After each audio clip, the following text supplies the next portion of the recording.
Necromorph types. There are many forms that evolve from the chaos of the butchery that is the Necromorph swarm.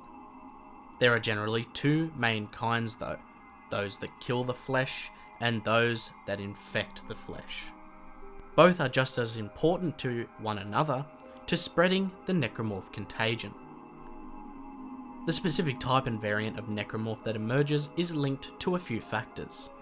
Some of these are the location in which the host is infected, the location of the corpse in the varying environment, and the circumstance and progression of the Necromorph outbreak. Things like age of the host's corpse and how long it has been dead are also an important factor. Some necros even form specifically from multiple deceased corpses, and the number of corpses may be indicative of the type of creature they become. It's possible that the markers and even more mentally powerful necros may be able to influence the type of necromorphs that the host corpses become. Additionally, human testing has shown to have the ability to not only produce specific types of necros, but also unique, unnatural ones that haven't been seen to occur naturally. There is a form of necromorph that is only its purest form, with no other organism's DNA attached. This tissue appears as a strange, pinkish, translucent biomass that has the ability to move independently as well as grasp and manipulate its surroundings. The flesh is capable of seeking out necrotic tissues in order to infect and mutate into their own biomass. If for whatever reason the pure necromorph tissue is able to get into the body of a living organism, it can slowly work to bring that organism down and eventually necrotize it.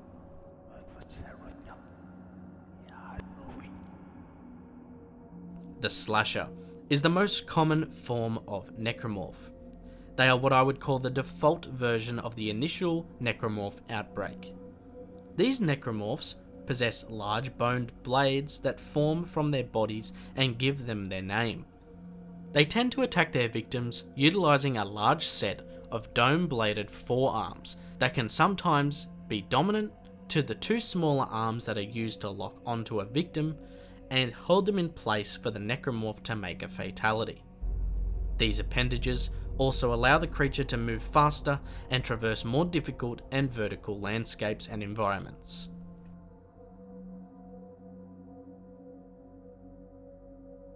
A leaper is a more savage variant of the necromorph that's still in the same vein as a slasher. They possess more muscular arms and a more pronounced head from their neck. They notably lack the pronounced bony structures that the slasher is famous for. Their faces are far more fearsome as they possess mandibles and appear simply more ravenous. The main limb that defines the leaper is its tail. This structure is a combination of a leg along with a few other organs and tissues to form a powerful tail, able to be manipulated and coiled to basically spring the creature forwards towards its prey.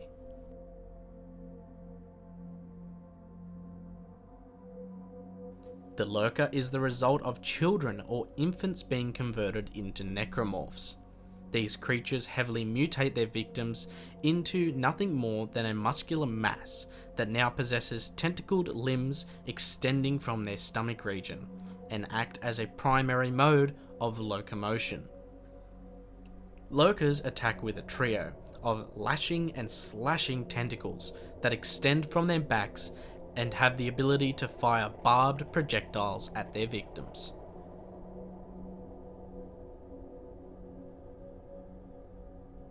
The infector is a necromorph largely responsible for the infection of new biomass.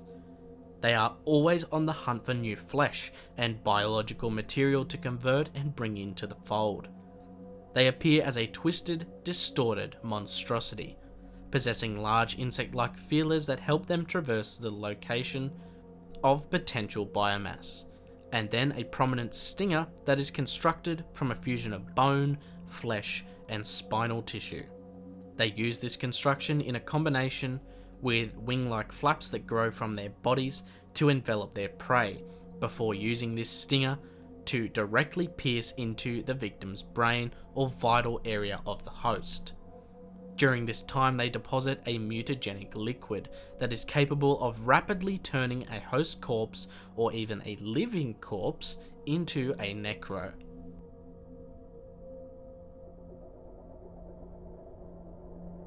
The necromorph known as a pregnant sports enormous sacs containing smaller and lesser necromorphs.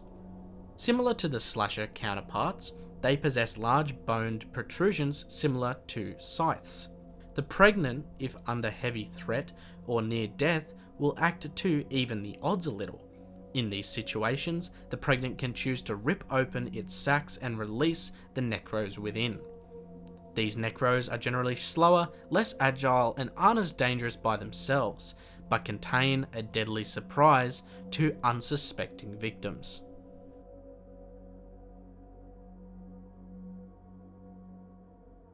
A swarmer is a smaller form of necro that appears to be little more than resurrected chunks of biological material. They actively attack in large groups as to supplement their smaller size and use their large numbers to confuse, overwhelm, and effectively defeat their targets. In this process, the creatures literally swarm their victims like bees and act to tear them apart through savage and brutal attack. Like the infector, necros, the swarm are also a primary vessel for passing on the infection to others.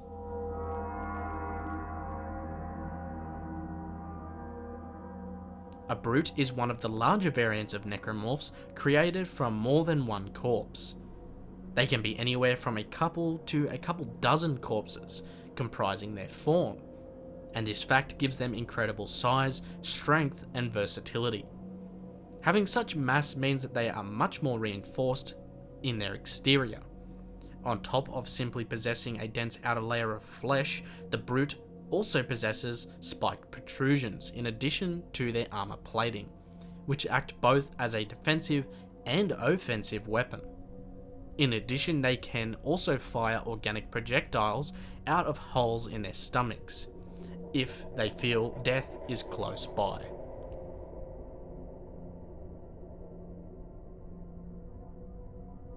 Exploders are suicidal explosive necros that possess large, glowing growths over their bodies and limbs. This necro either came from a host with a cracked or split open skull, or simply mutated into that. Either way, exploders have fashioned this trait into a deadly weapon by transforming it into a large and dangerous snapping jaw. Exploders are known to have one of the most devastating explosive pustules that, when utilised, can easily destroy a human body, making it ready for convergence.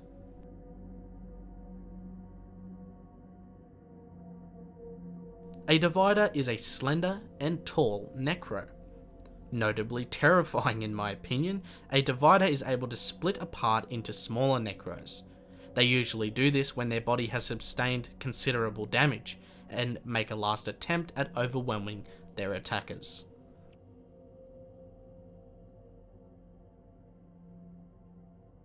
A PUKER is a necromorph that has the ability to spit corrosive stomach bile from their throats and out onto their victims. They are heavily mutated for this purpose, with their host legs being formed into one powerful one and another constructed via the host's intestines. They work to support their motion in attacking their victims. The large amount of acidic bile present in and on their bodies, though, has resulted in these necromorphs looking deformed, with flesh sagging from their bones and their internal organs being visible and filled with acidic sludge.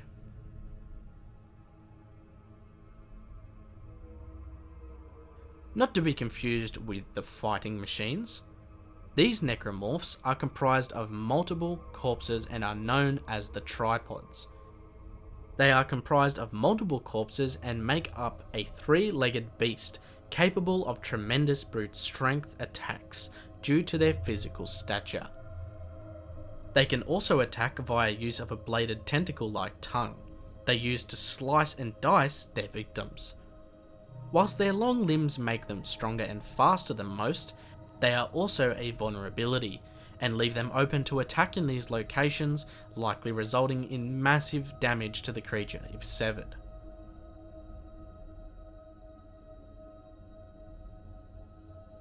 There is a group of necros formed from the corpses of children, known as the Pack. The Pack is a horde of children's corpses, spawned necros, that aren't as mutated as others. Instead, they appear more humanoid, and similar to smaller versions of the Slasher. Despite their similarities to the Slasher, the Pack members can be more easily defeated, which helps explain the literal pack mentality. They additionally have fanged mouths and can coordinate effectively to bring down and converge more flesh into the fold.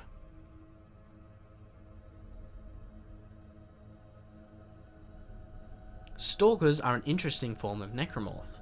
They are more like raptors than they are like humans, even though they have largely been seen to be originating from human corpses. They are also seen to be far more intelligent, utilising specific tactics to hunt their prey. They additionally possess large talon-like claws and have their rib cages spread open, which can both act as a weapon and a defensive measure. They sport large, domed skulls, which they use both defensively and offensively.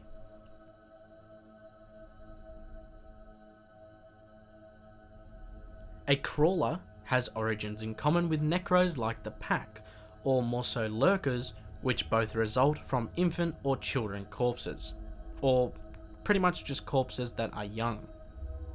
Crawlers are bloated, with the explosive pus found in many necromorph variants. This makes them extremely volatile, and they are likely to explode if struck the wrong way. Crawlers appear as humanoid with twisted, fused legs, as well as backwards facing torsos and heads, leading to the creature needing to crawl instead of walk.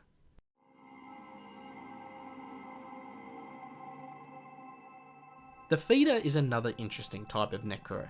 This necromorph comes about from a living host ingesting necromorph tissue or tissue already infected by a necromorph. This act can be voluntary, such as those who starve and resort to the practice, or can be forced.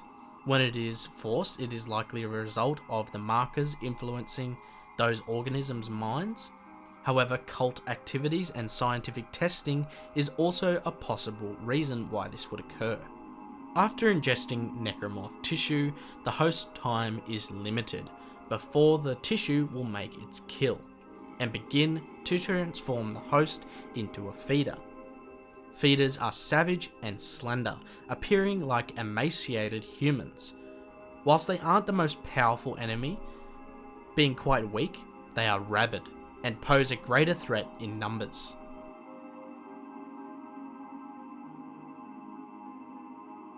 The Tormentor is a hideous and fearsome creature standing high above the average person. They are comprised of multiple corpses, however this does not hinder their mobility. They possess a collection of around 6 powerful limbs that they can either use as arms or legs. Their faces are savage, with mandibles and pincer-looking appendages adding to the terror that this creature emits by its mere appearance. The midsection of this creature is almost serpentine in nature, whilst the limbs are straight, long and rigid like insects. The common connection between these limbs and bodies are the weak areas, and the best place to lay attacks. The rest of the creature's outer surface is rough and spiked, with twisted blades to add to the monstrosity. The creature's maneuverability is also something quite remarkable for its stature, and its strength is something to fear.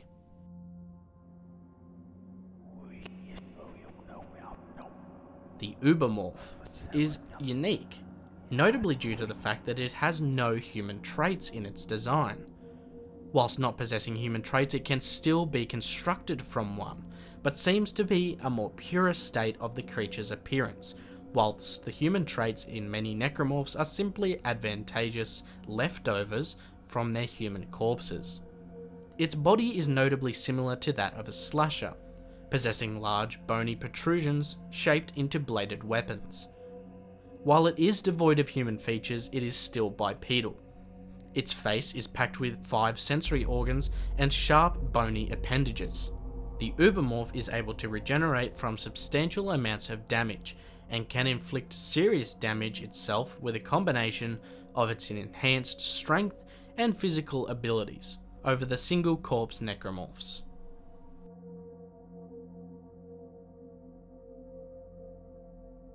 Guardian necromorphs are generally slow moving or simply don't move at all, remaining stationary and protecting the rest of their brethren.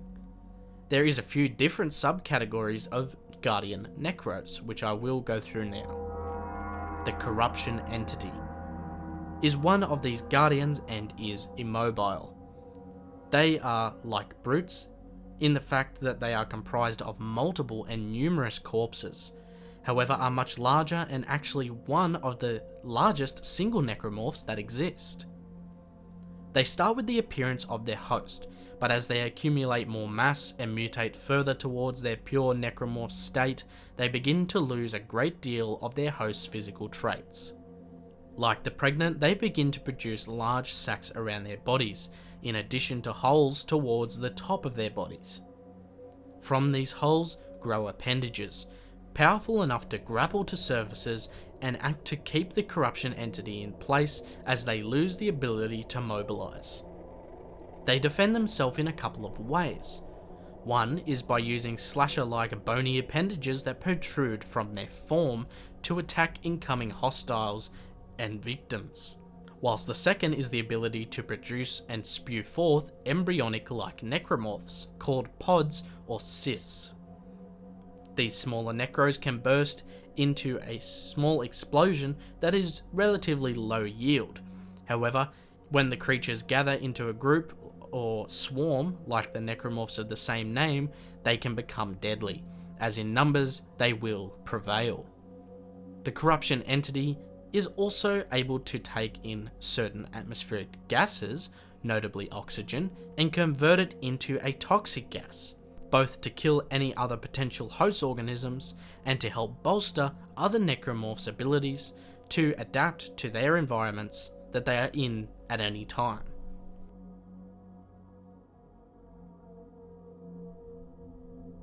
The nest is another stationary necromorph. They strangely are suggested to mostly be comprised from multiple female corpses.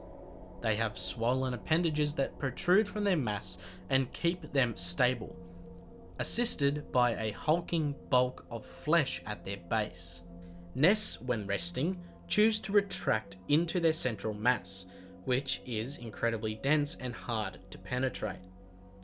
Nests will remain retracted in their own mass until sensing a victim, at which point they will emerge and proceed to expel swarms of smaller necromorphs as projectiles that explode on contact with their target.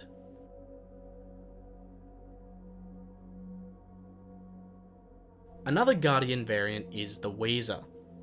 These necromorphs are strangely, and even more rarely so, non-hostile to prey that they encounter. It is also mostly non-mobile and simply sits in place and waits. The only real threat that they pose to others is the poisonous gas that they breathe out and exhaust into the atmosphere around them whilst making ghastly noises. Any other threat they pose is simply the fact that they can react to a host's presence and draw other unaware necromorphs to their location in order to indirectly bring more potential flesh into the convergence.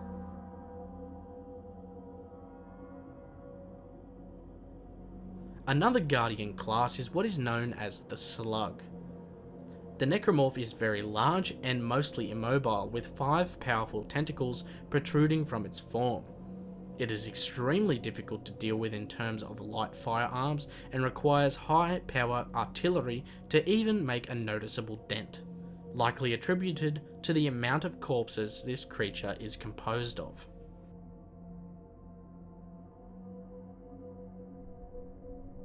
The Leviathan is another Guardian level entity. However, unlike a lot of its kin, the Leviathan was not completely immobile, seen as it is able to move about ships and perch itself somewhere before becoming immobile.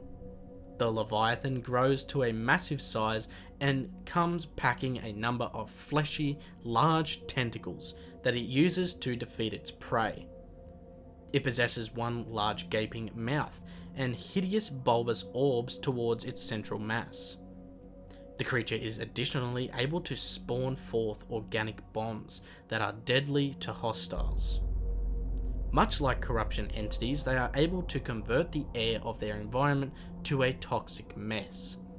These facts would seem to suggest that Leviathans are in a way related directly to corruption entities, possibly being the necros that eventually grow into corruptions.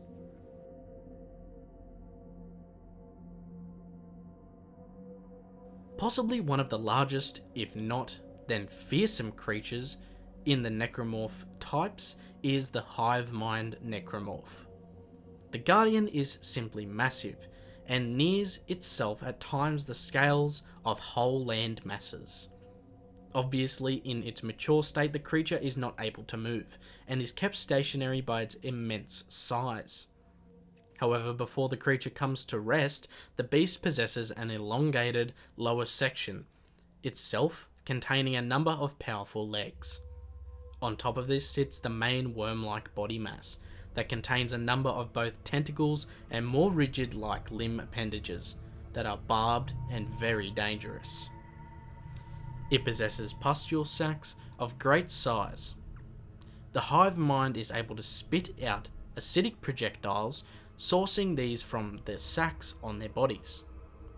Its only discernible facial features is a circular maw that holds a jaw packed with sharp razor fangs, which can be used to easily kill and consume its victims in order to bring their biomass into the collective. One of these gargantuan creatures was actually created by the human military during their experiments on a red marker. The hive mind, whilst man-made, appeared to be a great advantage to the necromorph outbreak, as it was able to help coordinate attacks and use its incredible intelligence and power over other necromorphs via some kind of mental link to produce strategic advantages from them in order to attempt a convergence. Its weak spot is the acidic sacs it possesses, and hitting it in these locations will ensure maximum damage is done to its surrounding tissues, which are unable to withstand the effects of the acid.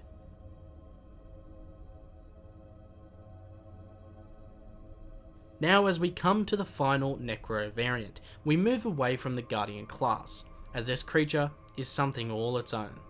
This is the Hunter. The Hunter is a unique creature that is in fact artificially created by human scientists. This creature was created by placing some of the corruption entity's tissues inside a living or dead human host. If the host is alive, it will eventually die and become the Hunter. It appears similar to a slasher or UBERMORPH. The Hunter though is much larger than both and would appear to be devoid of a bottom jaw, usable eyes, or anything else, making the creature appear far more menacing. The Hunter is able to regenerate lost limbs that are damaged or completely severed. This means that the creature will likely be able to survive where other necros would simply bleed out. Complete and utter incineration is required to keep this creature from returning to its full form. The last creature that we could talk about is the Brethren Moon, but since I have already given the description for that in part 1 of the episodes, I won't be doing that here. If you enjoyed this video, then make sure to like, subscribe and hit the bell notification if you never want to miss out on another upload from Project Archivist. If you want to support the channel, you can do so by becoming a channel member through the join button on the channel homepage. There is also a link in the description. And with that, that's all for today's video. Thanks for watching, and we'll see you guys in the next one.